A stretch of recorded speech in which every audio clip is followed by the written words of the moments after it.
పెంచిందట. ఆమె అనుకుంది, దీని స్వభావం మారిపోయింది, ఇక మురికిలో దొర్లిపోదు.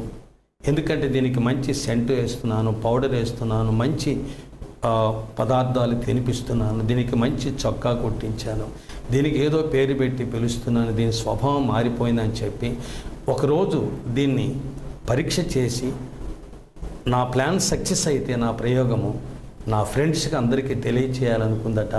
ఒకరోజు తాను మెడకు ఒక చిన్న తాడు కట్టుకొని ఒక రోడ్డును వెళ్తుందట. ఆ రోడ్డును ఒక మురికి గుంట కనిపించిందట ఆ పందికి. ఎప్పుడైతే కనిపించిందో వెంటనే అక్కడ ఆగిపోయి ఆ మురికి గుంటలోనికి వెళ్ళడానికి ప్రయత్నం చేస్తూ లాగుతుందట. అప్పుడు ఈమె ఆ తాడు పట్టి, చీచి మనం అక్కడికి వెళ్ళకూడదు, ఎందుకంటే నేను పరిశుద్ధమైన స్థలములో పెంచాను, నేను నీకు అనేకమైనటువంటి మంచి వసతుల్లో జీవింపజేశాను, కాబట్టి నువ్వు అలా వెళ్ళిపోకూడదని చెప్పి ఏమి చెప్తుంది. అది అలాగే వెళ్తానని లాగుతుంది. ఏమో ఇటు లాగుతుంది తాడు, అది అటు లాగుతుంది. ఆ తాడు తెగింది, వెళ్ళిపోయి ఆ మురికిలో దొర్లాడుతుంది.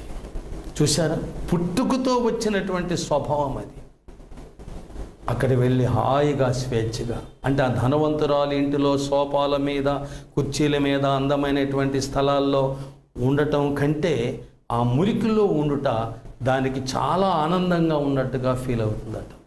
అప్పుడు ఆమె ఆలోచించిందట, దీని ఎంత మంచి స్థలాల్లో పెంచి దీని స్వభావం మార్చాలని నేను ఎంత ప్రయత్నం చేసినా నా ప్రయత్నం అంతా వృధా అయిపోయింది, కాబట్టి దీని అవసరం లేదు, దీన్ని వదిలేస్తానని అనుకోలేదట.